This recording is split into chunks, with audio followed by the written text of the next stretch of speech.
Olá, eu sou Simone Leite, nutricionista do SESI, e falarei sobre as doenças crônicas não transmissíveis, que são consideradas doenças silenciosas, que iniciam lentamente e se desenvolvem ao longo do tempo. Elas podem ter diversas causas, mas estão ligadas principalmente ao estilo de vida, sendo que o tratamento envolve mudanças de hábitos, mas que nem sempre levará à cura da doença. A importância desse tema se dá pelo aumento significativo na prevalência e na incidência das doenças que compõem esse quadro. Os principais grupos das doenças crônicas não transmissíveis são circulatórios, câncer, respiratórios crônicos e diabetes. Existem fatores que predispõem o desenvolvimento da doença. Quando se fala em fatores de risco, existem os que não são modificáveis, que são aqueles relacionados ao sexo, à genética, à idade. E tem aqueles que são os modificáveis, que estão relacionados a hábitos, a comportamentos, como consumo de tabaco, alimentação inadequada, consumo nocivo do álcool e a inatividade física. Também tem os fatores de riscos que são intermediários, que é a hipertensão, dislipidemia, sobrepeso, intolerância à glicose, que acabam tendo como desfechos doenças como infarto, acidente vascular cerebral, diabetes, câncer. Todo mundo conhece ou tem alguém próximo com hipertensão ou diabetes ou até mesmo algum tipo de câncer. E aí percebemos o quanto as doenças crônicas não transmissíveis estão no nosso dia a dia e o quanto elas podem comprometer a qualidade de vida de uma pessoa. A cada ano, quase 5 milhões de pessoas morrem em decorrência do consumo do tabaco e cerca de 2 milhões de pessoas como consequência de estarem acima do peso ou serem obesas. Na média de 4 milhões, morrem em decorrência dos níveis totais de colesterol serem elevados e 7 milhões por causa da pressão sanguínea elevada. Segundo o Ministério da Saúde, cerca de 57 milhões de pessoas possuem pelo menos uma doença crônica não transmissível. Em relação ao tratamento das doenças crônicas não transmissíveis, há o tratamento medicamentoso, que possibilita o controle das doenças e a melhoria na qualidade de vida, além de auxiliar na redução da mortalidade e na presença de outras doenças associadas às doenças crônicas. Já o tratamento não medicamentoso é quando falamos nas mudanças de comportamento, mudanças de hábitos e estilo de vida, como a alimentação saudável e a prática da atividade física. Então vamos falar um pouco sobre dicas de alimentação para a promoção da saúde e prevenção de doenças crônicas não transmissíveis. Qual o cuidado alimentar que devemos ter? Primeiro é manter o equilíbrio. Consumir água adequadamente todos os dias, consumir na média de 3 porções de frutas, 3 porções de verduras e legumes, sempre variando, para assim poder suprir o organismo com quantidades adequadas de fibras, vitaminas e minerais. Incluir alimentos de diferentes grupos, além das frutas, legumes e verduras, incluir cereais e leguminosas, as carnes e os leites. Preste atenção na tua alimentação. Procure reduzir no teu dia a dia o excesso dos ingredientes que chamamos de críticos. Um deles é o açúcar. Controle o consumo de doces, biscoito, o açúcar adicionado dos alimentos, o suco concentrado de frutas. Lembre-se que o equilíbrio é importante. Outro alimento crítico são as gorduras saturadas.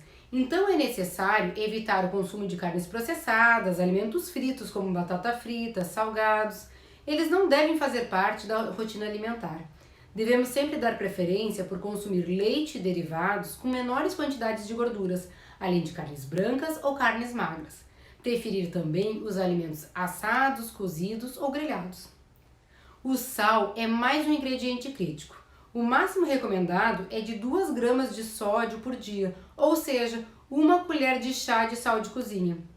Então, as melhores maneiras para não ultrapassar o recomendado de sódio por dia é não usar saleiro em cima da mesa, evitar comer alimentos ultraprocessados, evitar comer carnes embutidas, com temperos prontos, dar sempre preferência aos temperos naturais, como alho, cebola, limão, salsinha, açafrão, orégano. Agora falando de alimentos importantes para estarem presentes no nosso dia a dia. Vamos falar primeiro do consumo das fibras. As fibras são partes integrantes dos alimentos de origem vegetal. Elas que dão a textura e a firmeza a cereais, grãos, frutas e verduras. As fibras podem ser solúveis ou insolúveis. ambas maravilhosas e super benéficas ao nosso organismo. As fibras solúveis são aquelas que se transformam em gel e ficam mais tempo no nosso estômago, elas que dão uma sensação maior de saciedade. Elas auxiliam na redução dos níveis de colesterol e nos níveis de glicemia no sangue. Suas principais fontes são leguminosas, como feijão, ervilha, lentilha, cereais, chia, linhaça. Estão presentes nas frutas, nos legumes. Já as fibras insolúveis são aquelas responsáveis pelo bom funcionamento do intestino. Elas produzem fezes mais macias e com maior volume. Elas são encontradas no trigo, na aveia, nos grãos integrais, nas cascas das frutas. O ideal é que se consuma em média de 25 a 30 gramas de fibra por dia. Mas para alcançar essa média, é necessário uma variedade no consumo dos alimentos, como frutas, grãos, vegetais e alimentos integrais no dia a dia. É importante cuidar o consumo de água juntamente com o consumo das fibras. Caso não consuma água suficiente, o consumo de fibras poderá tornar uma constipação ou acúmulo de gases. Bom, falando de água, vamos falar da hidratação. Para que o nosso organismo funcione bem e ocorra a oxigenação e lubrificação dos órgãos, é necessário beber água. O indicado é consumir a média de 30 a 35 ml de água por quilo de peso. Por exemplo, uma pessoa que pesa 60 quilos terá necessidade de consumir em média 1,8 litro de água por dia. Já a pessoa que pesa 80 quilos vai ter a necessidade de, no mínimo, o consumo de 2,4 litros de água por dia. Então, para quem não tem o hábito ainda de consumir água, o ideal é ir aumentando a ingesta gradativamente. Outro item importante para manter e auxiliar a alimentação saudável é ficar de olho no rótulo dos alimentos. O primeiro ingrediente do rótulo é o que mais está presente no produto e o último é o que menos tem no pacote. Eu vou citar um exemplo. O primeiro ingrediente no rótulo é o açúcar e o último é a chia. O alimento vai ter muito mais açúcar do que grãos de chia na sua composição. Isso serve para nos ajudar a criar alertas vermelho, amarelo ou verde em relação ao que estamos consumindo no nosso dia a dia. Enfim, para evitar ou diminuir a chance do surgimento de uma doença crônica não transmissível, adote hábitos de vida mais saudáveis. Tenha uma alimentação equilibrada, saudável, pratique uma atividade física regularmente, mantenha seu peso corporal equilibrado, controle os seus níveis de estresse, não fume, controle o consumo de bebidas alcoólicas. Em nossa jornada por uma vida mais saudável e mais consciente, temos que dar um passo para trás, redescobrir e ressignificar a nossa relação com os alimentos. Esse redescobrimento sobre alimentação, aliado ao autoconhecimento, vai nos ajudar a trilhar um caminho mais harmonioso, o que influencia em nossas escolhas alimentares e sociais. O importante é fazer parte dessa jornada e sempre lembrar das palavras flexibilidade e equilíbrio.